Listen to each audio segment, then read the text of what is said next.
Ilia Topuria hampir dipastikan akan melawan Justin Gaethje di bulan Januari nanti.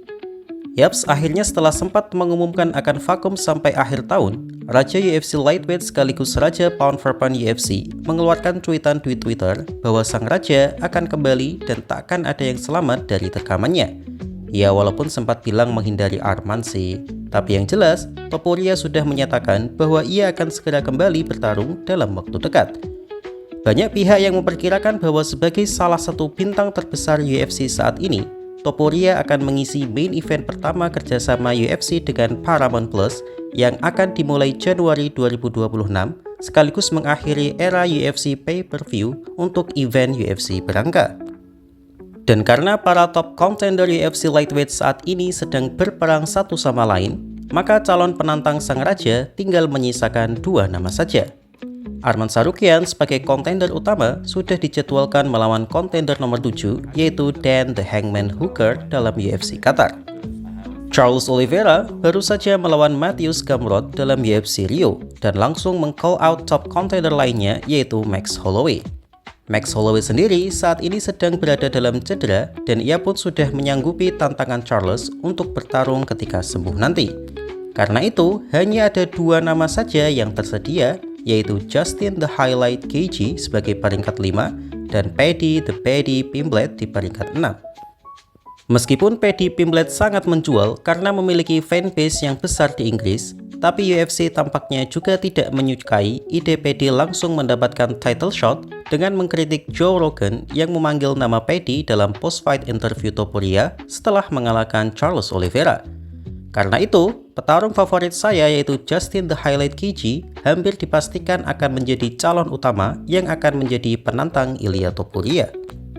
Meskipun banyak fans yang tampaknya kurang puas dengan hal ini, tapi sepertinya itu adalah opsi yang paling logis untuk saat ini. Banyak fans yang kurang puas bukan karena Gaethje yang kurang layak, tapi hampir semua fans menduga bahwa Gaethje hanya akan menjadi mangsa empuk Topuria karena doi doyan adu pukul. Dan sejauh ini, Topuria tampak terlalu perkasa jika beradu pukul dengan lawannya. Sebagai fans dari The Highlight, saya sendiri pun juga tidak menampik fakta ini bahwa akan sangat sulit untuk beradu pukul melawan Topuria. Tetapi, bukan berarti Gaethje tidak memiliki peluang sama sekali. Meskipun pendapat saya ini pasti ada biasnya mengingat saya fansnya Justin Gaethje, tapi sebenarnya, Gaethje adalah tipikal fighter yang bisa menjadi ancaman bagi striker manapun itu, asalkan dia mengikuti game plan dari pelatih. Tapi masalahnya, Gaethje terlalu menikmati sensasi pertandingannya di oktagon, hingga ia sering hanyut pada sensasi itu dan lupa pada game plan. Contoh paling gampang adalah saat melawan Tony Ferguson. Di ronde pertama, ia berhasil menghajar brutal seorang Tony.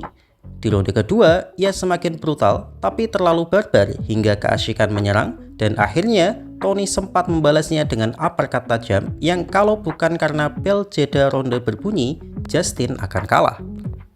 Di jeda ronde, Trevor Wittman memarahi Gaethje untuk tidak larut dalam suasana dan fokus pada game plan dengan lebih mengutamakan akurasi dibandingkan kebrutalan. Dan akhirnya bisa kita ketahui bersama, Tony Ferguson menjadi benar-benar hancur yang tidak hanya wajahnya tapi juga karirnya. Di pertandingannya melawan Holloway, Justin juga melupakan gameplaynya setelah tendangan Max mengenai hidung Justin dan membuatnya mengucurkan darah secara terus-menerus dari ronde pertama. Dan karena ronde berjalan lama, darah semakin banyak yang mengucur hingga itu memecahkan konsentrasinya dan ia menjadi lepas kendali dan akhirnya KO mengenaskan di tangan Max Holloway. Jika Justin Gaethje bertarung layaknya saat ia bertarung melawan Ferguson di ronde ketiga, 4, dan kelima, saya merasa Justin Gaethje masih memiliki peluang menang karena sebenarnya kekuatan pukulannya tak kalah dari Ilia Topuria. Akurasinya tapi beda sih. Tapi jika ia mode menggila dan langsung jual beli pukulan, hampir pasti Topuria akan menumbangkannya.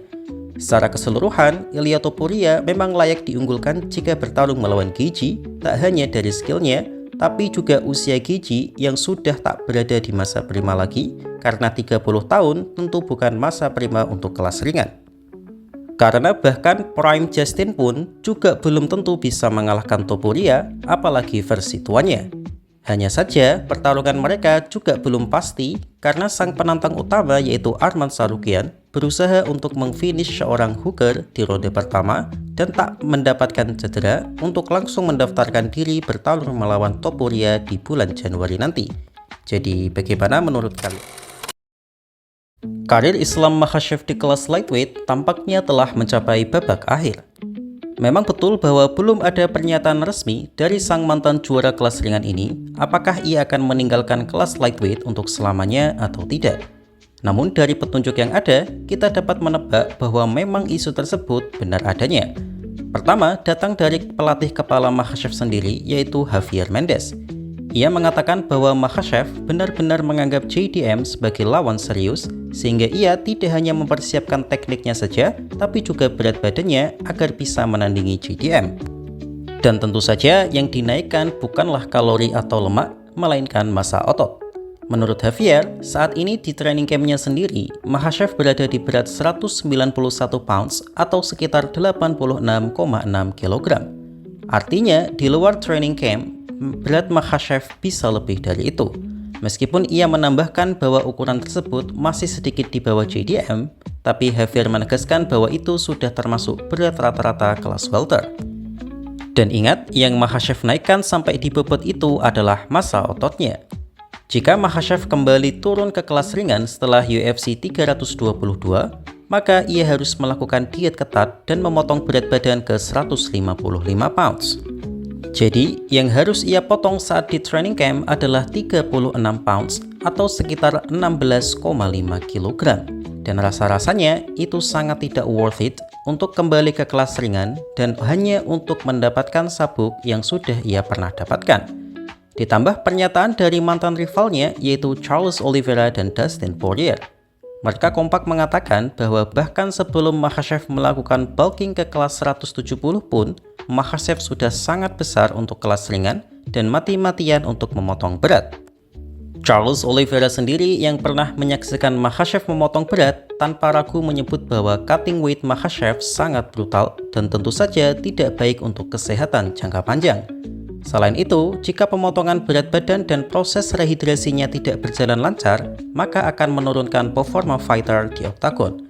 Contoh paling gampang adalah performa Makhachev saat melawan Volkanovski di Australia dan Max Holloway saat melawan Topuria yang saat itu Max baru saja bulking untuk melawan Gaethje. Tanda-tanda Makhachev yang mengakhiri karir di kelas ringan semakin diperkuat dengan statement dari rekan latihan Makhachev yang baru saja mendapatkan kontrak UFC yaitu Chan Ko yang karena ulah Makhachev namanya dikenal dengan nama John Pork. Chan Ko yang akan berkarir di kelas ringan ini mengatakan bahwa ia tidak khawatir akan bersaing dengan Makhachev karena ia yakin Makhachev akan meninggalkan kelas ringan dan akan stay di kelas welter. Padahal Dana White sendiri sudah menjanjikan bahwa Makhachev akan memiliki super fight dengan menghadapi Ilia Topuria jika ia menang melawan JDM. Jika Makhachev tidak bisa turun kelas, maka Topuria hampir bisa dipastikan akan naik karena nafsu birahi oktagonnya memang sangat tinggi untuk melawan Makhachev.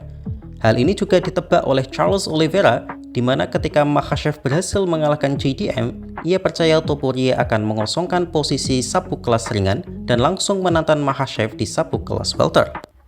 Dan jika ini terjadi, maka akan sangat menguntungkan kontender kelas ringan, tapi akan sangat merugikan kontender kelas welter yang semakin lama menunggu antrian perebutan gelar. Tapi itu semua hanya akan menjadi imajinasi jika JDM dengan keterampilan boxingnya yang luar biasa bisa meng-KO seorang Islam Makhachev dan mengakhiri dominasi para petarung Dagestan di akhir tahun ini. Jadi bagaimana menurut kalian?